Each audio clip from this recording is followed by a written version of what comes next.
Póngase de pie, de hecho, gracias, hermano.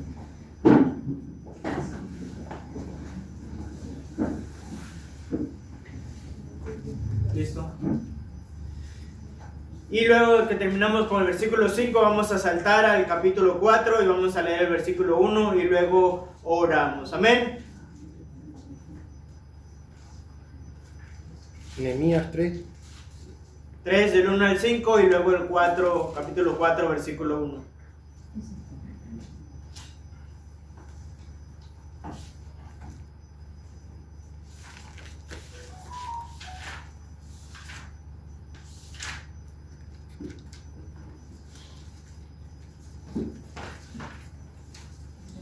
Dice la palabra de Dios, yo lo voy a leer, usted sígame con su vista. Entonces se levantó el sumo sacerdote Eliasib con sus hermanos los sacerdotes y edificaron la puerta de las ovejas.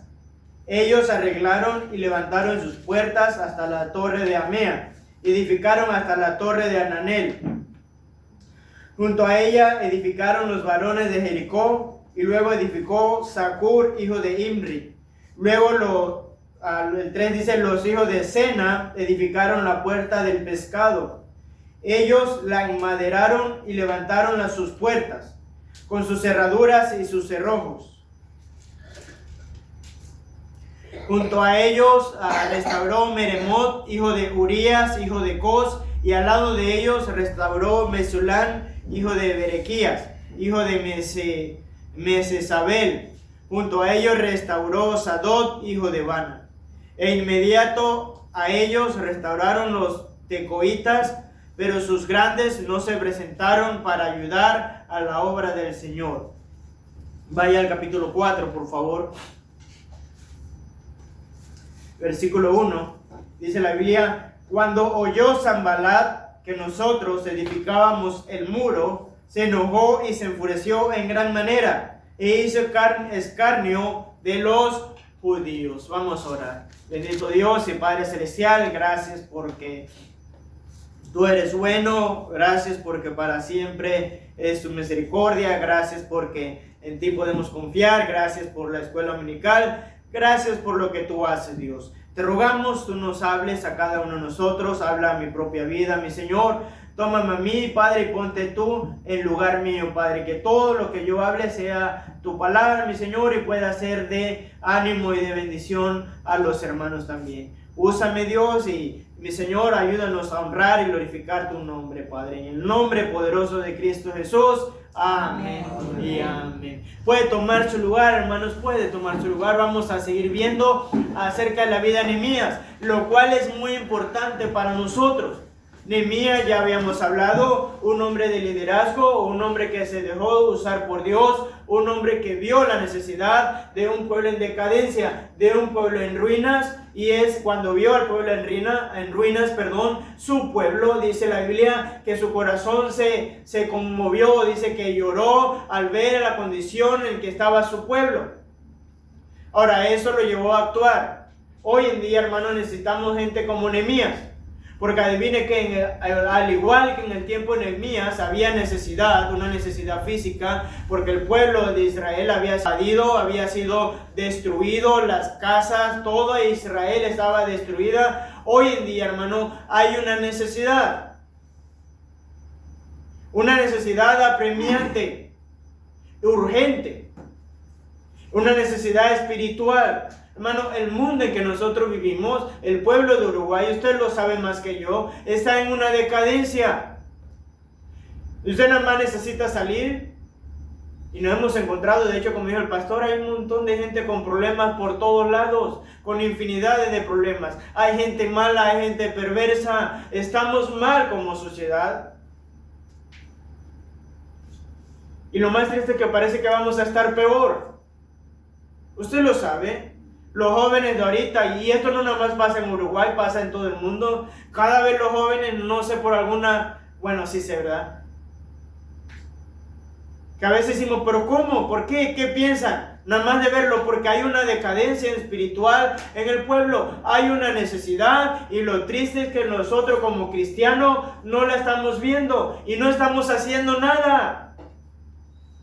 Venimos, nos sentamos en la iglesia y gloria a Dios, pero no estamos haciendo nada. Hay una necesidad apremiante en la cual usted y yo como cristianos debemos ponerle un sentido de urgencia. ¿Por qué? Porque un día Cristo va a venir, lo cual es muy bueno, lo cual esperamos, según lo que Él dice. Un día Él va a regresar por nosotros. Es muy bueno, pero a la vez, hermano, cuando eso pase, ya no va a haber oportunidad. Lo estamos esperando, pero tenemos que hacer algo, hermano, para poder ser parte de una solución. Para este pueblo necesitamos, como Nehemías, tomar acción. Es más, le voy a decir algo. Usted y yo tenemos lo que este pueblo necesita para que sus vidas sean transformadas, para mejorar un poco. Alguna gente dice, no, el gobierno va a cambiar o la sociedad va a cambiar cuando entre tal, cuando pase esto, hermano. La gente va a cambiar o algo va a pasar en Uruguay, la manera de pensar va a cambiar a la medida que Cristo pueda hacer algo, de que Dios pueda hacer algo. Ahora nosotros tenemos la palabra de Dios, tenemos la verdad de Dios, que es un manual de vida. Y nosotros entendemos que a través de la Biblia nos ayuda a todo. A cómo tener un mejor matrimonio, a cómo tener una mejor familia, a cómo educar a los hijos, a cómo debemos actuar, a cómo agradar a Dios. Nos ayuda con las finanzas, porque la Biblia habla de finanzas también. Nos ayuda a cómo vivir, a cómo tener la gracia de Dios, a cómo ser buenos trabajadores, a cómo ser buenos hijos. La Biblia nos habla de todos los temas. Y usted y yo la entendemos. Y iba a decir la ponemos en práctica, pero voy a corregir, deberíamos ponerla en práctica. Se supone que nuestra vida es diferente, no porque seamos mejores, no porque seamos perfectos, no porque no pecamos, porque claro que pecamos, sino porque hay alguien que está en nosotros, que es Cristo, que nos da gozo, nos da paz, nos ayuda a ver la vida como Él la ve y a poder hacer la voluntad de Dios. Ahora tenemos a Nehemías, dice la Biblia en los capítulos anteriores que ya vimos que él hizo varias cosas, de las cuales usted y yo tenemos que aprender sobre liderazgo. Se habla de Nehemías y se habla de liderazgo. 1, él vio la necesidad del pueblo. 2, él tomó acción. Pero antes de tomar acción, la Biblia dice que hizo algo muy importante y fue que oró. Él buscó a su Dios. Y hermano, yo creo que es tiempo que nosotros como iglesia tomemos acción. Y créame, hay mucho trabajo que hacer. Demasiado trabajo que hacer.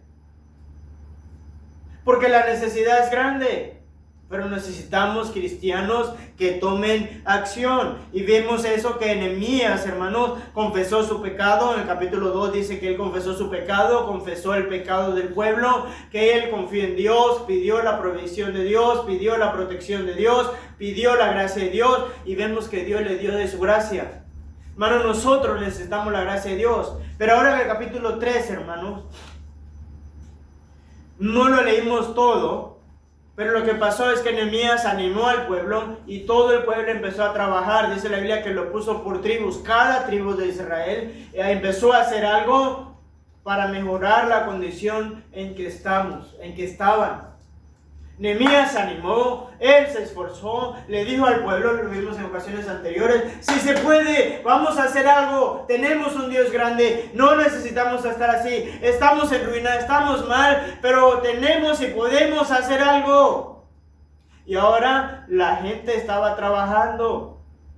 No solamente le puso por tribus, dice la Biblia en Nehemías capítulo 4, versículo, búsquelo ahí por favor, Nehemías capítulo 4, versículo 13. Entonces, por las partes bajas del lugar, detrás del muro y en los sitios abiertos, puse a los pueblos por familias, con sus espadas, con sus lanzas y con sus arcos. Hermano, entonces vemos a Nehemías hizo algo muy interesante. Agarró a cada tribu por tribu y los agarró por familia. Le dijo, vamos a trabajar, vamos a hacer algo. Tiene varias formas de ver esto, que deberíamos verlo nosotros. Para mí fue una estrategia muy interesante.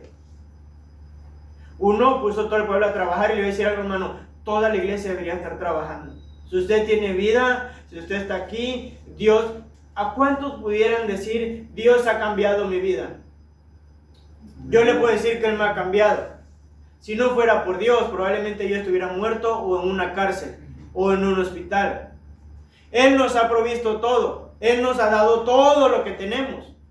Ahora, todos deberíamos estar sirviéndoles, haciendo algo para Dios, cosa que no pasa, ¿verdad?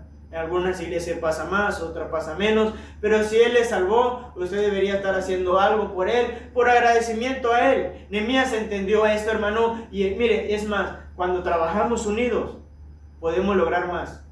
Nehemías entendió esto.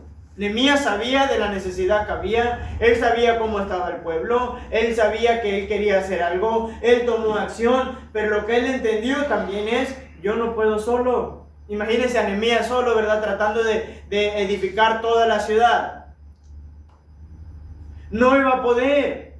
Necesitaba del pueblo, era beneficio para todo el pueblo.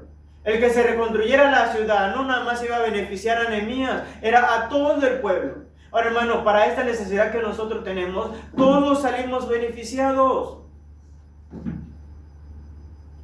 Tenemos que hacerlo, vaya con Dios, pero todos unidos. Es más, mientras más trabajemos unidos, mientras más personas se involucren, la carga va a ser más ligera para todos. De hecho, pasa como en todas las iglesias ha pasado, normalmente la carga la tienen unos cuantos.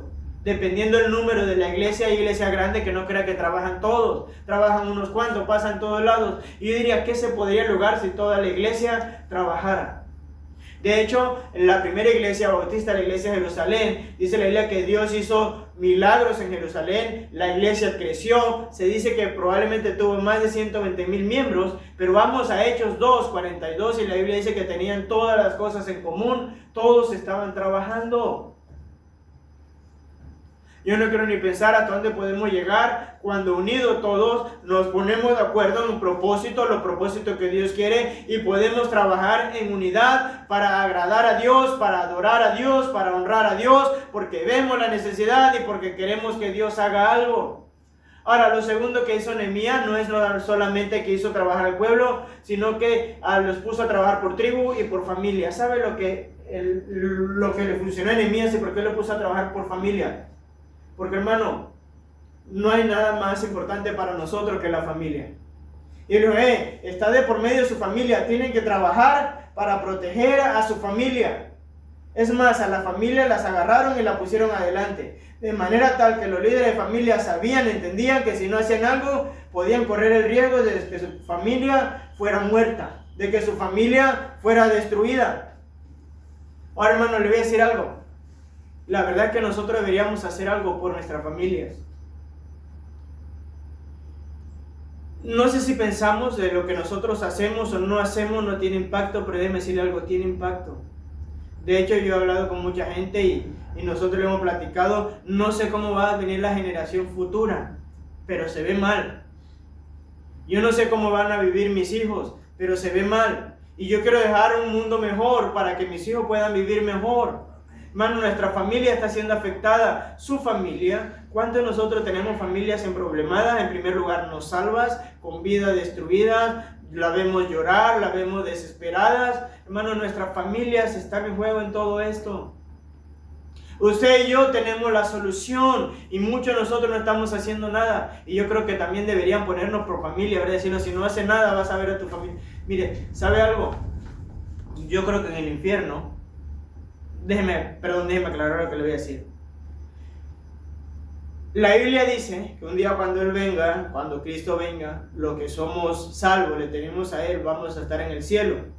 Que no va a haber necesidad, no va a haber hambre, no va a haber falta de salud, no va a haber envejecimiento, no va a haber problemas. Vamos a estar gozosos en el cielo. Gloria a Dios por eso, ¿verdad? Amén. Pero me llama la atención que la Biblia también diga que Dios dice y que van a jugar las lágrimas de ellos. Ahora, ¿cómo? Si va a haber tantas bendiciones, ¿por qué Dios va a tener que enjugar las lágrimas de nosotros? ¿Por qué vamos a llorar? La razón principal es porque vamos a poder ver la realidad de todo lo que va a pasar. Yo creo que nosotros como cristianos, según lo que la Biblia dice, vamos a poder ver ese día donde ya no va a haber oportunidad, el día del juicio del gran trono blanco, donde toda persona que no tenga a Cristo como su salvador personal y que ha ofendido a Dios va a ser literal, ser lanzado al lago de fuego. Muchos de nosotros vamos a ver a nuestras familias, hijos, tíos, hermanos, sobrinos, abuelos, y muchos de nosotros nos vamos a poder acordar de lo que pudimos hacer y no hicimos. de las veces que le pudimos hablar y no hablamos, del buen testimonio que pudimos hacer y no hicimos. ¿Sabe? Muchas veces, ¿sabe qué es lo triste? Muchos de nosotros ni siquiera no hacemos nada por nuestras familias para que puedan entender la verdad de Dios, puedan ser salvos, puedan Dios transformar su vida, si no somos estorbo para que Dios pueda hacer algo. Es más, muchos de nosotros condenamos a nuestras familias por nuestro mal testimonio. Muchos de nosotros, nuestra familia no quiere saber nada de Dios porque nos conoce. Y si yo, ¿para qué voy a ir a la iglesia? Si mira, dice que él es cristiano y mira cómo se... Ahora, entendemos que en parte es una excusa de ellos y el mundo no necesita nada para decir yo no voy a la iglesia, yo no creo en esto. Pero muchos de nosotros le damos la razón porque decimos creer en un Dios y con nuestros hechos negamos a ese Dios que decimos creer. Es que Dios es amor y creemos en un Dios de amor. ¿En serio? Y si no muestras amor, yo dudo que usted crea en un Dios de amor. Es que Dios es santo. ¿En serio? Dios es santo. Y yo creo que Dios es santo. Pero si no vivimos en santidad nosotros, ¿de qué Dios santo hablamos? Es que Dios es esto. Y nosotros tristemente estamos condenando a nuestra familia y tenemos gran responsabilidad y culpa de lo que está pasando en nuestro país y cómo está nuestra sociedad. Y por eso le digo, para mí fue una buena estrategia de Nehemías de ponerlo en su familia. Lo que Nehemías hizo básicamente es a los hombres, a los líderes del hogar, lo hizo reflexionar, lo hizo pensar en qué estaban haciendo y su ánimo fundamental para reconstruir la ciudad estaba puesta en sus familias, porque querían familias mejores.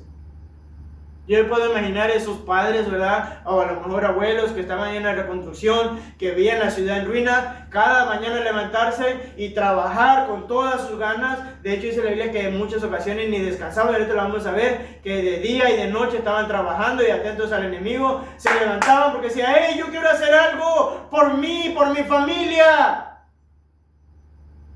Bueno, necesitamos hacer algo en este lugar porque hablamos de Uruguay, hablamos de la sociedad, pero ¿de quién está conformada la sociedad?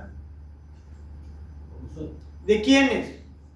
De nosotros y de nuestra familia. Aquí está toda nuestra... Y más en pueblo como este, hermano, que casi todos somos familias y a veces hasta sin saberlo somos familia. Cuando usted va a ver para atrás y para atrás y para atrás, resulta que fulano es su familia, ¿verdad? Todos somos familia. Y deberíamos estar haciendo algo por nosotros y por nuestra familia. Y le decía a un hermano, mire, lo que usted haga va a impactar no solamente su vida. De hecho, si ya no quiere hacerlo por usted, no lo haga por usted, pero va a impactar a sus hijos, va a impactar a sus nietos, o para bien o para mal. Pero le tengo algo seguro, y no soy profeta y no le estoy profetizando nada, va a impactar la vida de su familia.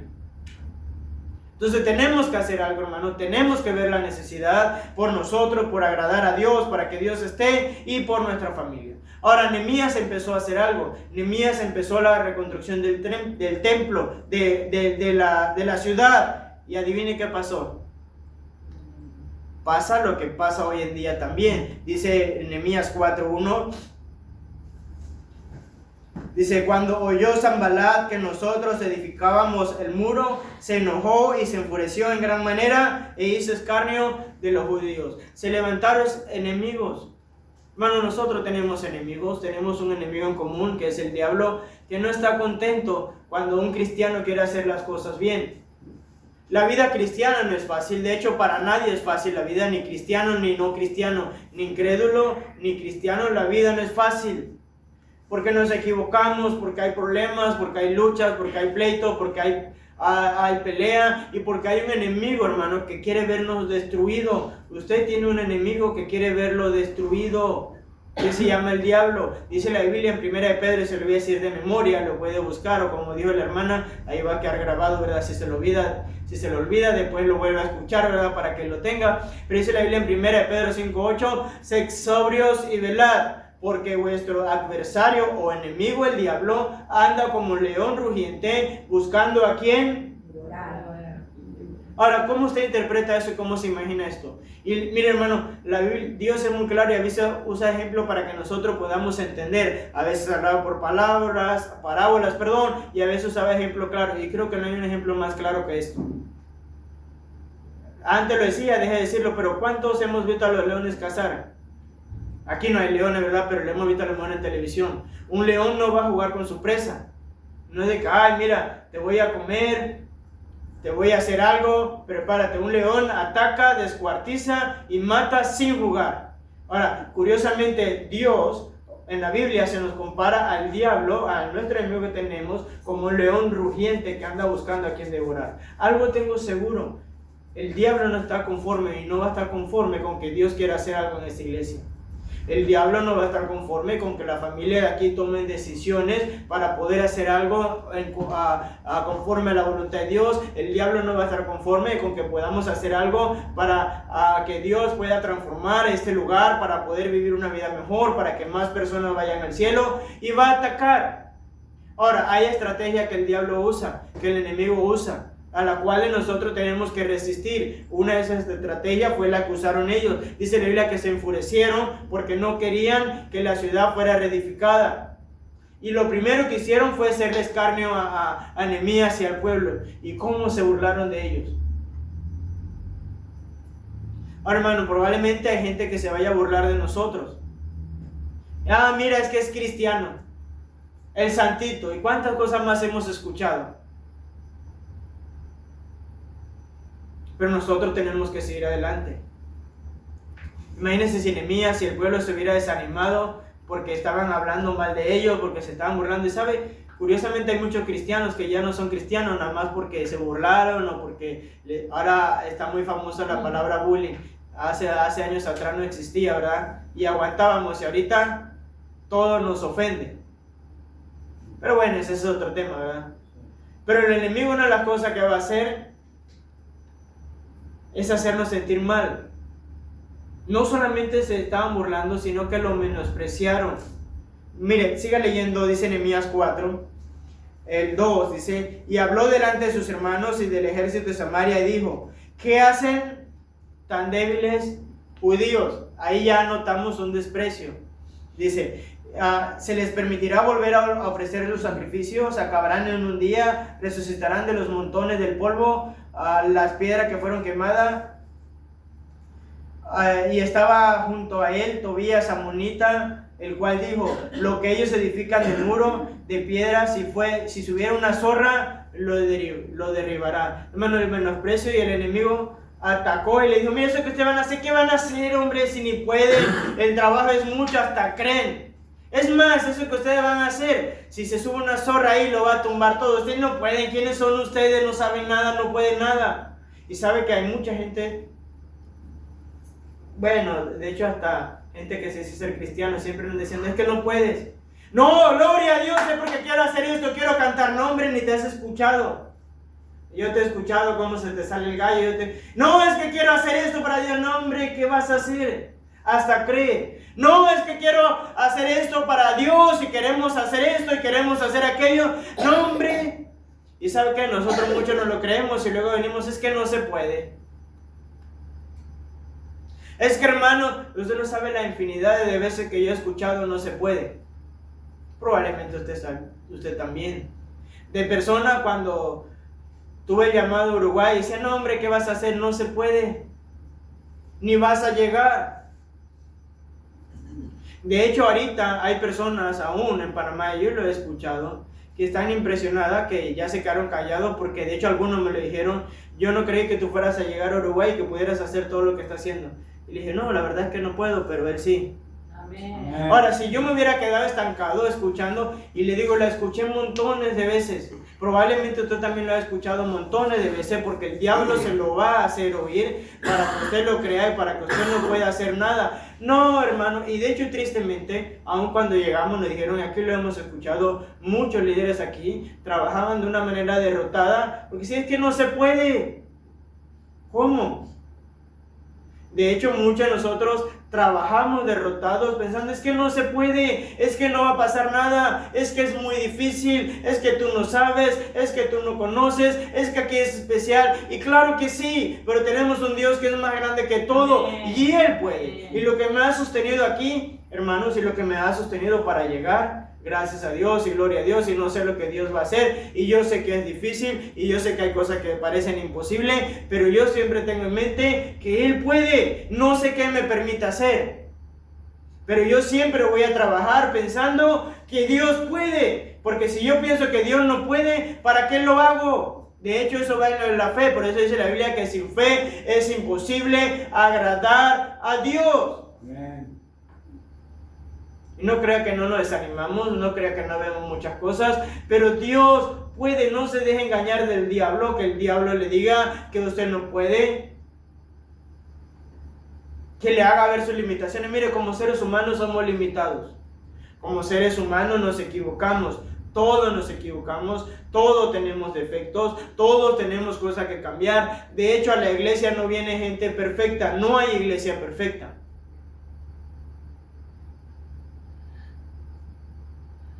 De hecho, alguien dijo alguna vez, no, es que yo ando buscando la iglesia perfecta. Y le dije, no, pues no vayas a ninguna, no la vas a hallar. Y si la llegas a hallar, la vas a dañar. Y se me quedó viendo y le digo, sí, porque si haya la iglesia perfecta y tú vas, la vas a echar a perder porque tú no eres perfecto. Todo lo que nosotros que estamos aquí porque entendemos, al contrario, que necesitamos de Dios, que necesitamos el perdón de Dios, que necesitamos la misericordia de Dios, que necesitamos la gracia de Dios, y tenemos que entender, hermano, que todo esto se trata de Dios. Amén. Amén. Claro que batallamos como usted no tiene idea. Y aquí probablemente nosotros vamos a batallar hasta que nos acostumbremos a la manera de los uruguayos, a de cómo hablan, de cómo piensan, de conocer a la gente de aquí. Y lo hemos estado conociendo, empezamos a aprender a conocer a personas. Claro que es difícil, pero Él puede. Si usted supiera, hermano, todo lo que Dios me ha ayudado. Pero antes, claro que tuve que soportar críticas, claro que tuve que soportar burlas, claro que tuve que soportar a gente que decía, es que no se puede, y claro que no fue solamente a mí, a la mayoría de la gente nos pasa, es que Dios me está llamando, y luego viene hasta parte de la familia, no hombre, si yo te conozco, ¿qué vas a hacer? Bueno, si alguien le dice eso, ya sabe, dígale, pues yo nada, Él lo va a hacer todo. Amén. Bueno, necesitamos líderes como Nehemías. Salieron sus enemigos, se rieron, lo menospreciaron, pero ¿sabe qué pasó? Dios los protegió y estuvo con ellos. Vaya Nehemías 4:15. De hecho, por eso es importante orar. Por eso es importante cada decisión que tomamos estar orando, para contar con la provisión de Dios, para contar con la protección de Dios. Hermano, tenemos a alguien que es todopoderoso y que no hay nadie más poderoso que Él. Dice a Nehemías 4:15.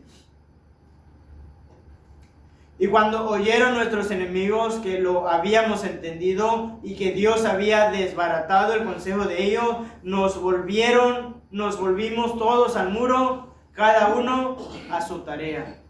Hermano, dice que ¿quién no había desbaratado lo que iban a hacer sus enemigos? Dios. Mire, ¿sabe cuántas veces Dios me ha librado de gente mala que luego me ha enterado? Yo digo... De hecho, hermano, cuidado con meterse con un siervo de Dios, cuidado con meterse con otro cristiano. Porque Dios nos protege a todos nosotros, de hecho Dios le protege. Amén. Hay gente que hace mal y pues yo nomás lo dejo pasar. Procuro no pensar en eso para no amargarme, porque en total yo siempre digo, el que se amarga pierde. Y la otra persona feliz. Pero siempre he visto que Dios responde por mí. Amén. Yo sé de personas que me han deseado mal.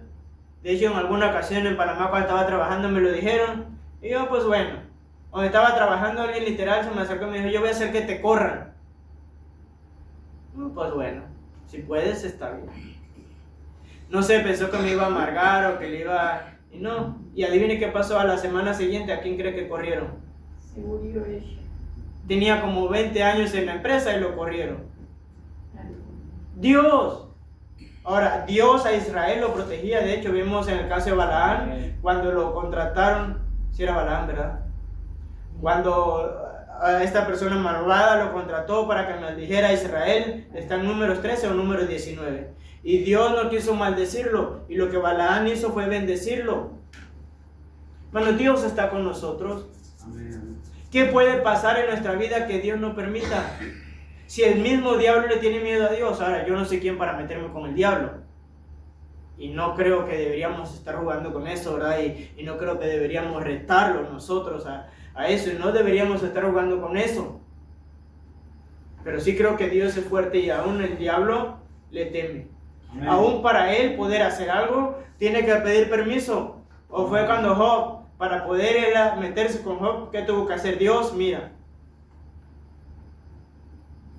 Ahora, hermano, como no tenemos un enemigo que supere más a Dios, sabemos que vamos a estar cuidado por él. Dios lo protegió, ellos se esforzaron a trabajar, dice Nehemías, ahorita lo vimos, 4:16.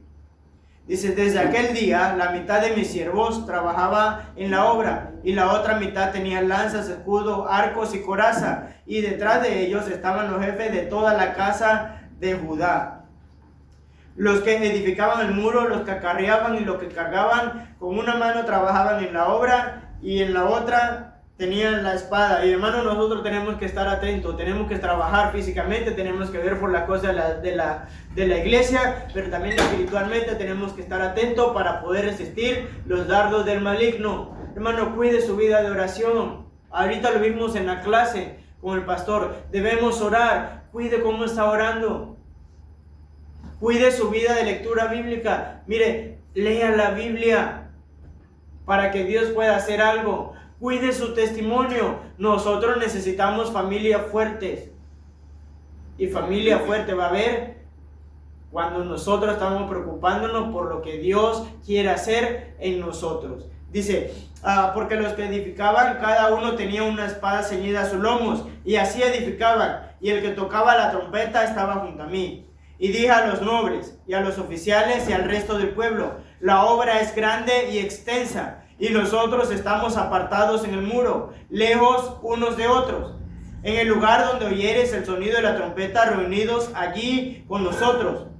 Nuestro Dios peleará por nosotros. Nosotros pues trabajamos en la obra, y la mitad de ellos tenían lanzas desde la subida del alba hasta que salían las estrellas.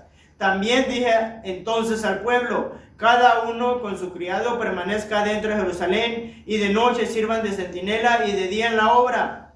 Y ni yo, ni mis hermanos, ni mis jóvenes, ni la gente de guarda que me seguía, nos quitamos nuestro vestido, cada uno se desnudaba solamente para bañarse. Mire, ¿y qué esfuerzo lo de estos hombres? ¿Qué esfuerzo lo de Nehemías? Porque Nehemías entendía que la obra era grande. Mi hermano, la obra que nosotros tenemos es grande, es difícil, y tenemos que trabajar, tenemos que esforzarnos de la mano de Dios, que es nuestro guiador, cuidador, protector, para poder llevar adelante su obra. Ahora, hermano, no deje, a propósito, cuide su vida del enemigo, cuida a sus hijos, cuide su testimonio, hermano. Tenemos un hombre que se esforzó de la vida de Nehemías. Ahora, hermanos, hay más que hablar de Nehemías, lo vamos a ver después. Por ahora le voy a pedir que se ponga de pie. Cierre sus ojos, por favor, todo con sus ojos cerrados.